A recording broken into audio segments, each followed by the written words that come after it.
ఎందుకు చెప్పండి? ఆ బిడ్డను ఎక్కడిచ్చింది? దేవుడి సన్నిధిలో ప్రతిష్ఠ చేసింది. ఏ మధ్యాహ్న కాల సమయమందు మనం కూడా ప్రతిష్ఠ చేసేటువంటి వారంగా ఉండాలి.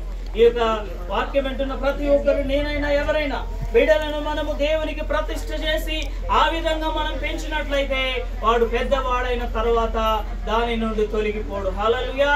దేని నుండి తొలగిపోడు? నువ్వు ప్రతిష్ఠ చేసిన ప్రతిష్ఠ నుండి తొలగిపోడు కదా, దాని నుండి తొలగిపోడు. అందుకే చిన్న పిల్లల్ని దేవుని వాక్యంలో మనం పెంచాలి. ఈరోజు సెల్ ఫోన్ కు ప్రతిష్ఠ చేస్తున్నాం, ఇంటిలో ఉన్నటువంటి మాటలకు ప్రతిష్ఠ చేస్తా ఉన్నాం, ఇంటిలో ఉన్న సంఘటనలకు ప్రతిష్ఠ చేస్తా ఉన్నాం, కానీ ప్రార్థనకు ప్రతిష్ఠ లేదు, వాక్యానికి ప్రతిష్ఠ లేదు, దేవునిలో ప్రతిష్ఠ చేయట్లేదు. కనుక ఈ వీటికి దేవుని సన్నిధిలో మనం ప్రతిష్ఠ చేస్తే వాళ్ళు ఏ విధంగానైతే ఆ యొక్క సారెవాడు కుండ మీద కుండని మంచిగా తయారు చేస్తాడో మన పిల్లల్ని కూడా మనం తయారు చేస్తాం. మనం పేరెంట్స్ ఎట్లా ఉంటారో మన పిల్లలు అట్లనే ఉంటారు. హల్లెలూయా. మనం వారికి ఒక మాదిరి. కనుక ఈ యొక్క హన్నా కూడా ఈ యొక్క సమయాలకు మాదిరిని చూపించింది కాబట్టి ఆయన ఏమన్నాడో తెలుసా? ఆమె సంతానం లేనప్పుడు ప్రార్థన చేసినప్పుడు, సంతానం లేకుండా ప్రార్థన చేసి వచ్చినటువంటి ఆ కుమారులు బలవంతులు. ఎందుకు చెప్పనా?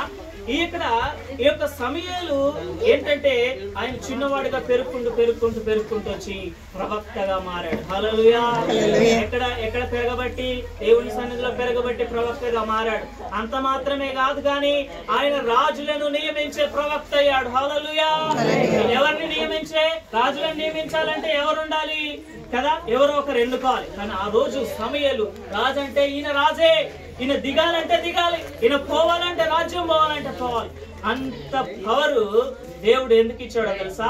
ఆయన దేవుని సన్నిధిలో ప్రతిష్ఠ చేయబడి దేవునిలో పెరగబడ్డాడు. కనుక ఈ యొక్క సమయం అందు కూడా మనం పిల్లల్ని పెంచుతున్నటువంటి మనము కూడా ఈ యొక్క మనం దేవునిలో ప్రతిష్ఠ చేసిన ప్రకారం మనం పెంచే వారిగా ఉండాలి. అంత దేవుని వాక్యం సెలవిస్తా ఉన్నది.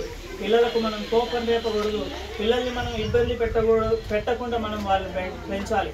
అదేవిధంగా వారికి మనము బెత్తం చూపించాలి, కానీ వారికి మనం బాగా కోపం చూపించకూడదు. కోపం చూపించి వారిని మన మీద వ్యతిరేకంగా ఉండేటట్టు కూడా మనము పని చేయకూడదు. మనం ప్రేమతోటి వారిని పెంచి ప్రేమతోటి వారిని బలపరిచి, అదేవిధంగా ఒక్కొక్కసారి తప్పు చెప్పినప్పుడు బెత్తం చూపించడం కూడా అది కూడా మంచిదే, కానీ మరీ ఎక్కువ బెత్తం చూపెట్టకూడదు. అందుకే దేవుని వాక్యం సెలవిస్తా ఉన్నది.